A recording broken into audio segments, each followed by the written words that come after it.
querido amigo Paulinho Boa Pessoa, meu nome é Dimas Eusébio e durante mais de 20 anos eu trabalhei como carcereiro naquele presídio. Ali, Paulinho, eu vi muita coisa e quero a partir de hoje relatar fatos por mim ali vividos. Mas especialmente eu quero contar sobre uma entrevista que eu fiz com o Gordo. O Gordo, ele era um dos presos mais perigosos dali. Ele tinha envolvimento com muita coisa ruim, tráfico, sequestro, grandes roubos, inclusive roubo a banco. Mas foi exatamente sobre um estupro que ele queria me contar. Porque foi aquele estupro que acabou colocando o Gordo na cadeia. É muito interessante tudo que ele relata. E hoje eu quero te contar nos detalhes. O Gordo me falou sobre tudo o que aconteceu naquela noite. E eu, sinceramente, eu acreditei piamente nele, até porque ele não tinha razão nenhuma para mentir, uma vez que o bandido só faz isso quando leva algum tipo de vantagem. O bandido, ele não é de mentira, ele só mente quando realmente ele vai ter algum tipo de vantagem. Exatamente, eu estou fazendo essa ressalva para dizer que eu acreditei, porque isso tudo que ele iria me contar, em nada poderia ajudá-lo em diminuir o seu tempo de pena. Até muito pelo contrário. Então vamos ao relato.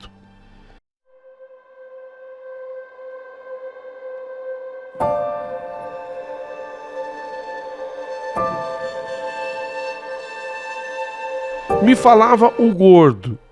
Agora as palavras a partir de agora são ditas pelo Gordo. Naquela noite eu me encontrei com o Zulu. O Zulu, ele era um negro alto assim e forte e extremamente viciado em drogas. Ele era tão bandido quanto eu. E a ideia naquela noite partiu do Zulu. Ei, cara, tira uma sorte grande. Aonde? Ali, ó, entrando no beco.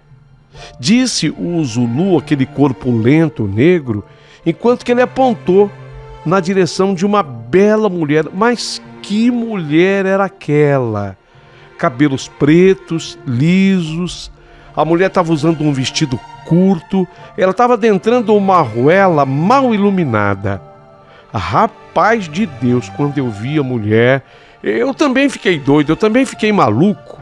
Ela era muito gostosa. E eu respondi para o Zulu, com essa aí, eu quero me divertir também, Zulu. E eu falei já esfregando as mãos. Só que eu, ao contrário do Zulu, você me conhece, eu baixinho, 1,63 m, portanto baixo, gordo e com a minha lustrosa careca. Eu quis saber para onde nós levaríamos a mulher. E o Zulu disse que seria pro seu muquifo. Faz assim, você segue, Gordo, enquanto que eu pego o carro e nós nos encontramos na rua de cima. Fechado. Eu fui seguindo a jovem, que mulher era aquela, ao passo que o forte negro Zulu entrou num Opala preto, partindo em disparada, a fim de concretizar o nosso plano. Ei, boneca! Eu fui me aproximando dela. Ei, boneca, para andar aqui no meu beco é preciso pagar o preço, eu falei para ela. A mulher me olhou assim, assustada, sabe? E ela disse para mim, ei moço, eu tô apenas passeando por aqui, passando por aqui. Eu não quero confusão, moço. Eu não quero problemas, por favor. Tarde demais, docinho. Eu falei para ela, enquanto que eu saquei de uma lâmina do bolso interior do meu jaleco. Na verdade, eu estava com uma jaqueta. O fio da navalha refletiu a luz prateada da lua. Moço, pelo amor de Deus, moço, não me faça nenhum mal, chorava a mulher. Eu não queria nem saber do que ela estava reclamando, eu queria me aproveitar daquele monumento, daquilo tudo.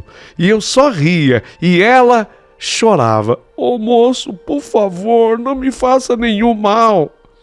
E foi exatamente aí, sabe, nesse ínterim, nesse espaço de tempo, que o Opala freou bruscamente em frente a nós dois. Entra no carro, vagabunda!" Eu gritei com a mulher. "Entra!" A mulher chora muito enquanto era coagida por mim, e eu queria que ela entrasse no carro. O Zulu já era mais violento, sabe? Sadicamente, ele já deu um soco na mulher, esbofeteou o rosto da mulher com as costas das mãos, sangue escorreu pelo canto da sua boca. E a linda morena, ela continuava linda apesar da agressão toda do Zulu. A linda morena foi jogada no banco de trás do Opala, aonde eu também entrei junto e me sentei junto a ela.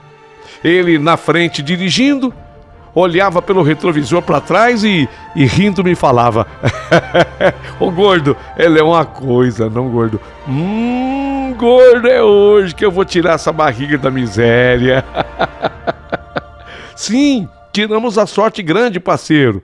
Eu respondia para ele, sabe? Dentro do meu sorriso e da minha careca que já começava a suar. A mulher, de vez em quando, ela perguntava entre lágrimas: "Para onde vocês estão me levando? Para onde vocês estão indo? Por favor, não me façam nenhum mal." "E para uma festa, docinho." "Você está indo para uma festa, boneca. E você é a nossa convidada de honra." Nós ríamos daquela indefesa mulher. "Por favor, moço, eu imploro, me deixe ir embora. Eu juro, olha, eu não vou falar nada pra ninguém. Eu vi sim a cara de vocês, mas eu juro que eu não vou falar nada pra ninguém. Eu só quero ir embora, por favor. Parem esse carro e me deixem descer. Eu tenho um filho pra criar e cuidar." "Não leve para o lado pessoal não, docinho. Isso é, docinho, a própria natureza da fera. Ou você caça, ou é caçado. Assim é a vida", disse o Zulu para a mulher. "Chegamos", disse o Zulu, após mais ou menos uns 10 minutos dirigindo. "Escuta aqui, boneca. Ó, presta atenção, hein? Você vai descer aqui do carro, você não vai dar nenhum pio ou eu te corto ao meio aqui mesmo." Eu fiz a ameaça para a mulher, segurando a navalha. "Você está escutando o que eu estou falando?" E completei ainda: "Além do que, como você pode ver, a rua está deserta e ninguém vai conseguir escutar o seu grito. E ainda que escute, ninguém vai se importar ou vai ter medo até mesmo de olhar pela janela. Aqui nesse pedaço quem manda somos nós, tá entendendo?" Então nós dois conduzimos a mulher para o terceiro andar de uma velha casa que estava caindo os pedaços no centro da cidade. Era ali que o Zulu morava, no terceiro andar daquela casa. Já passava da meia-noite e apenas alguns drogados ou uma ou duas prostitutas perambulavam ainda pela rua. Zulu gritou: "Eu vou primeiro, gordo." Gordão, eu que achei." "Eu que achei, gordo, eu vou primeiro." E eu respondi pro Zulu: "Tá certo, bro. Eu vou dar uma agitada primeiro. Pode ir. Vou dar uma agitada primeiro." Eu já respondi, separando aquele pó branco na mesa da sala com um cartão de crédito. Eu queria usar primeiro. Zulu faz a sua promessa. "Ô gordo, eu vou primeiro, mas prometo não demorar, tá?" Aí ele já deu um empurrão na mulher, fazendo com que ela caísse no meio do quarto. Ele, o Zulu, desfivelou o cinto da calça e fechou a porta do quarto atrás de si. Eu apenas observava enquanto que eu aspirava uma espessa carreira do pó branco. Enquanto eu cheirava, eu escutava os gemidos. Os gemidos eram ouvidos vindo do quarto. Aquele som de gemido da mulher vai me excitando, sabe? ao passo em que o pó branco no meu organismo foi elevando a minha adrenalina. Vocês estão me entendendo, né? Em instantes, o gemido de prazer parou. Parou o gemido de prazer que me excitou tanto. E ele deu lugar a um gemido de sofrimento. Agora era um gemido de dor. Ai... Ai, ai. E o mais impressionante foi que o gemido vieram também com gritos. Só que os gemidos e os gritos de dor não eram dados pela mulher, e sim pelo Zulu. Não eram gritos da mulher, não, mas do Zulu. Eu pensei comigo, que merda é essa? Eu já fiquei em alerta? Eu já fiquei esperto, ligado na minha. Eu fui de encontro à minha jaqueta e retirei a lâmina. A lâmina estava lá, eu tinha colocado de volta no interior da jaqueta. Eu peguei a lâmina. Foi quando eu abri a porta, porque o Zulu havia apenas encostado assim a porta com a fechadura. Foi quando eu abri a porta à minha frente. E quando eu olhei... Dimas, quando eu olhei, eu não acreditei no que eu vi. Deitado sobre a cama estava o Zulu. Aquele negro imenso. Ele era alto. Meu parceiro de crimes. Ele estava ali deitado na cama e com a garganta totalmente retalhada. Ele mantinha os olhos arregalados, mas os olhos totalmente sem vida. E a mulher? E a linda morena? Cadê a mulher? Aonde foi parar aquela mulher? Nem sinal de mulher nenhuma. Foi quando eu praguejei na hora. Mas que diabo é isso? Cadê o diabo da mulher? Ela deve ter escapado pela janela, eu pensei. Então eu corri até a janela do quarto do Zulu, que se encontrava aberta. Eu olhei e nada. E quando eu saí da janela, olhando para trás, a mulher, de cabelos pretos, apareceu do nada e me encarou.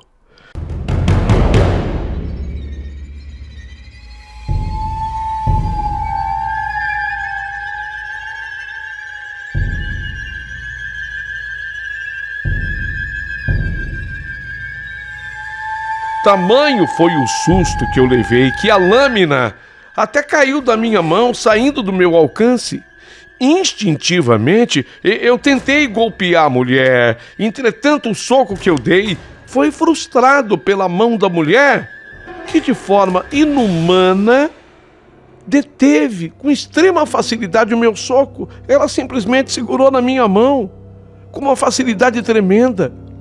Os olhos da mulher estavam completamente pretos, a sua boca tingida de vermelho sangue. Sangue do meu comparsa, sangue do Zulu. Então eu olhei para aquela mulher diabólica e eu perguntei: quem é você? Quem é você? Eu perguntei para ela: quem é você? E ela respondeu: eu?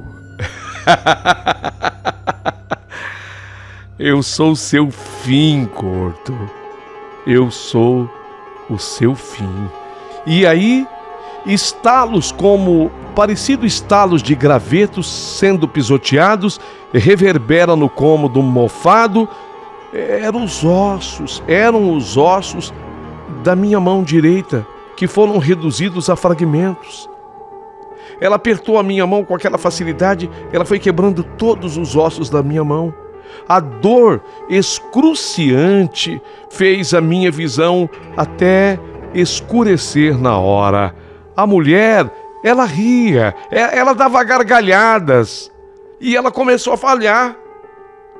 Sabe, seu gordo asqueroso, até que gostei de algo que vocês falaram, seu gordo. Eu gostei daquela parte que vocês disseram assim: não leve pro lado pessoal, docinho. É a natureza da fera. Ou você caça, ou é caçado. Eu escutei aquilo e sabia que A minha mão direita havia sido destruída por ela. Não havia sobrado sequer um osso inteiro. Aquela mulher tinha uma força descomunal e, gargalhando como estava, ficava claro que ela não era desse mundo. Ela não era desse mundo. Aquela mulher era o próprio capeta travestido. Então eu comecei a gritar. Eu comecei a berrar, a gritar, mas os meus gritos passam desapercebidos pela trépida vizinhança. Ninguém escuta nada. Ainda com os lábios manchados de sangue, a mulher me segurou com toda a facilidade, como se eu fosse um pacote assim de 2 quilos. Ela me colocou praticamente debaixo do braço. E ela fez isso com o braço dela esquerdo. E com o braço direito, o que ela fez? Ela apanhou o imenso corpo do Zulu, mas com a mesma facilidade.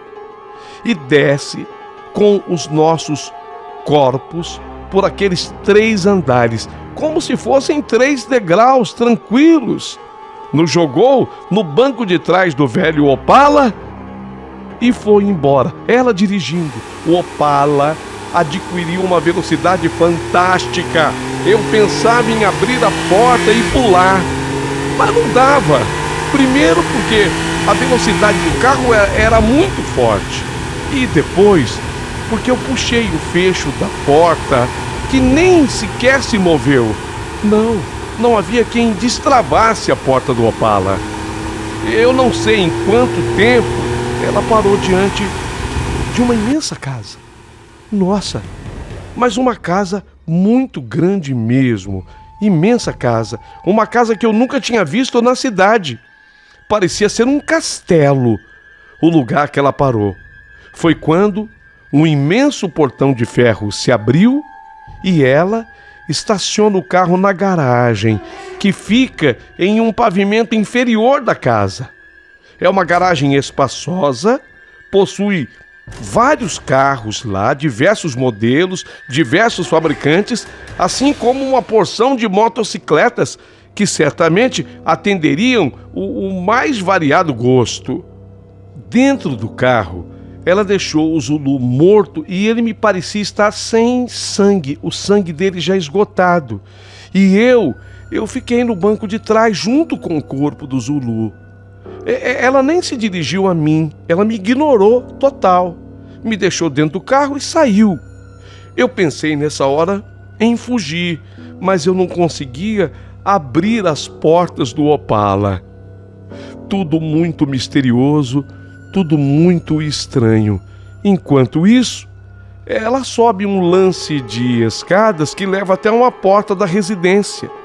Foi quando uma luz se acendeu do lado de dentro da casa. E aí, quando eu olhei para o para-brisa do Opala, aquilo se transformou numa espécie de uma TV, uma tela de cinema. Eu fiquei assistindo tudo pelo para-brisa do Opala. E vejo e ouço tudo o que ela fala e faz. E escutei quando de dentro da casa um rapazote disse para ela: "Mamãe", pergunta um jovem, a aparência dele não ultrapassava 15 anos de idade. E ela respondeu: "Sim, filho, tudo bem?" "Oh, mamãe, eu tô com sono", ele fala. E aí ela pergunta para o jovem: "Adivinha?" E ele diz: "Jantar, mamãe?" "Sim, a mamãe trouxe o jantar." "Você veio cedo hoje, mãe?" "Sim, eu tirei a sorte grande essa noite." "E aonde está a comida, mãe?" o garoto pergunta. "Tá num Opala, ali embaixo." Uma boquinha agora até que não cairia mal", o jovem diz, acariciando assim a barriga, enquanto ele desce as escadas. E ela completa: "Vamos comer o que está morto, e o gordo com as suas banhas deliciosas, nós comeremos amanhã." Até lá, ele fica vivo, para o sangue dele ficar bem quentinho do jeito que a mamãe gosta. Ali, naquela hora então, eu entendi tudo o que iria me acontecer. E tal qual dissera ao rapaz, ela veio com ele buscar o Zulu. E me ignoraram, me deixou dentro do carro. Nessa hora, eu vendo que eu era ignorado por ela, eu implorei que ela tivesse piedade de mim. Tenha piedade de mim. Eu tenho uma família. Eu tenho uma mãe me esperando em casa. A minha mãe é paralítica. A minha mãe vive numa cadeira de rodas. Ela precisa de mim. Ela apenas me olhava e balançava negativamente a cabeça, como não acreditando em nada do que eu dissesse. Eu assisti pelo para-brisa do Opala quando ela e o filho repartiram o Zulu e devoraram o Zulu. Aquilo tudo me fazia sofrer mais ainda, porque eu sabia de que forma eu terminaria essa vida. Depois de comerem, ela e o filho se recolheram e eu passei a noite inteira preso dentro daquele carro. Pela manhã, o para-brisa do Opala se iluminou inteiro de novo e eu voltei a assisti-los dentro de casa. A mulher de cabelos pretos prepara o café, enquanto o seu ainda sonolento primogênito sentou-se ao lado dela. E ela pergunta para o filho: "Se alimentou bem, filho?"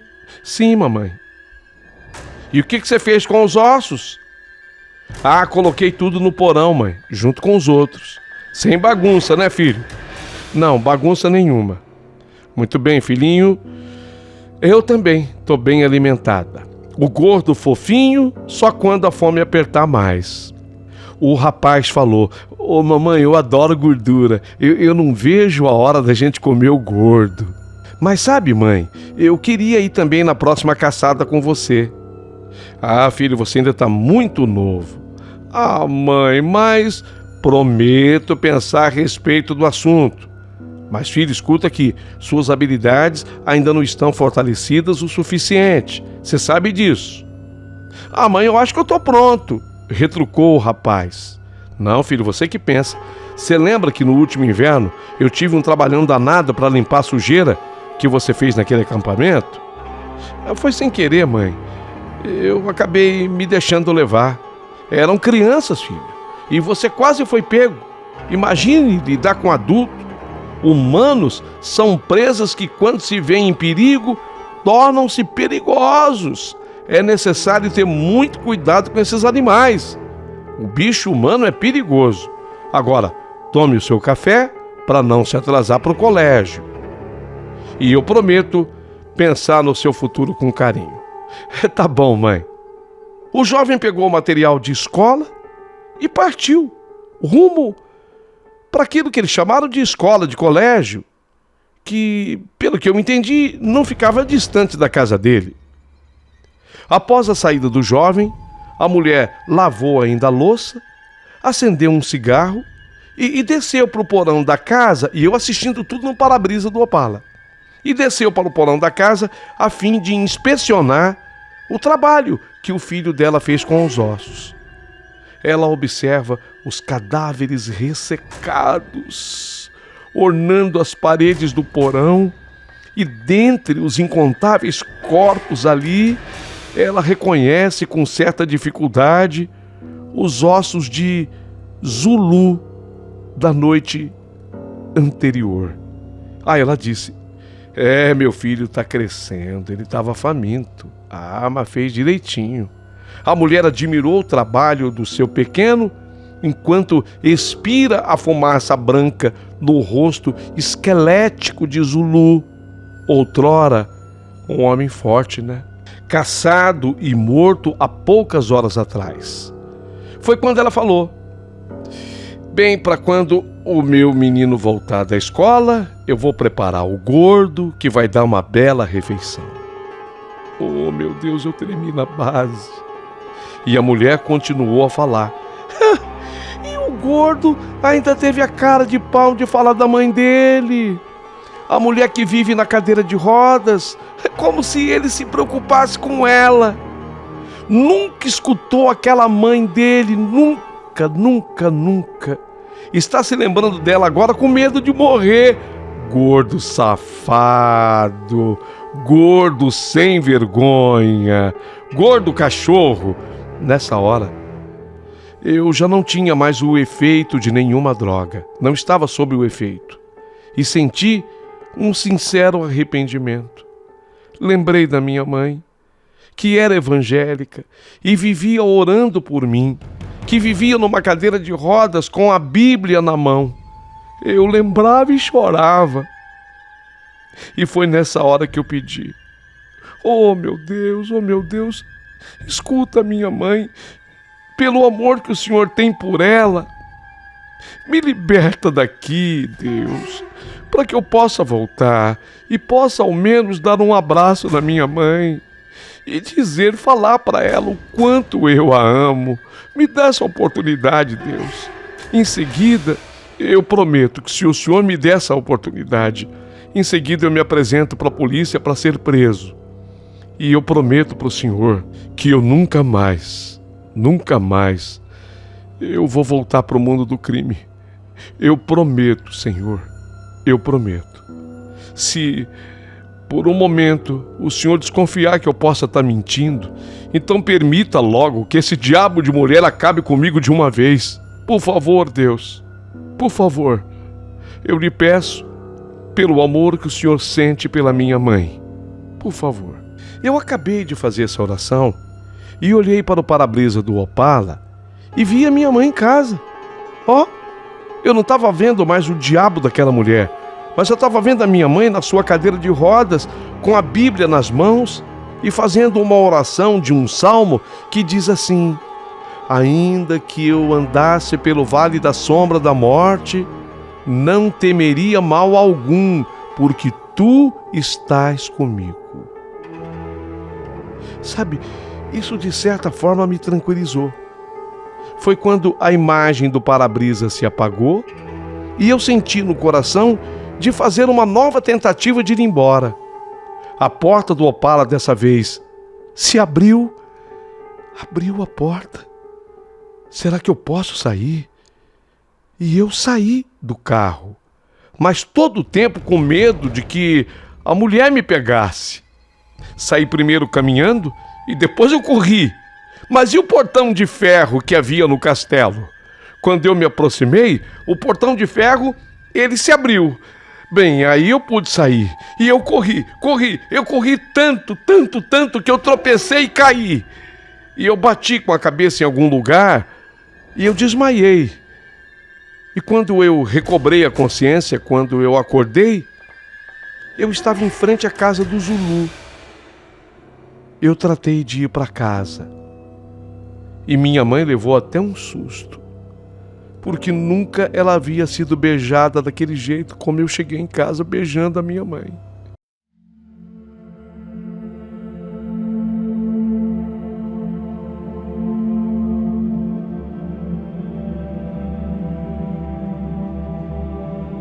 Beijei tanto a minha mãe, agradeci a minha mãe de uma forma tão intensa que ela própria ficava abobada me ouvindo tanto agradecimento. E ela perguntava: que foi, filho? Mas o que foi que eu fiz? Tudo, mãe, tudo de bom a senhora me fez. Naquele dia, depois de ter feito declarações de amor para minha mãe, coisa que eu não tinha lembrança de ter feito nunca na minha vida, eu peguei a última grana que eu tinha de um assalto e levei a minha mãe no melhor restaurante da cidade. Almoçamos juntos. A minha mãe nem acreditava. Depois, eu deixei a minha mãe em casa, me despedi dela e ela me perguntou: mas para onde você vai, filho? E eu olhei para minha mãe e disse: mãe, eu preciso ser preso. Eu preciso pagar pelos erros cometidos. Ela me olhou, lágrimas desceram dos seus olhos, mas ela concordou, fazendo afirmativo com a cabeça, e depois ela pronunciou, quase que sem voz: vai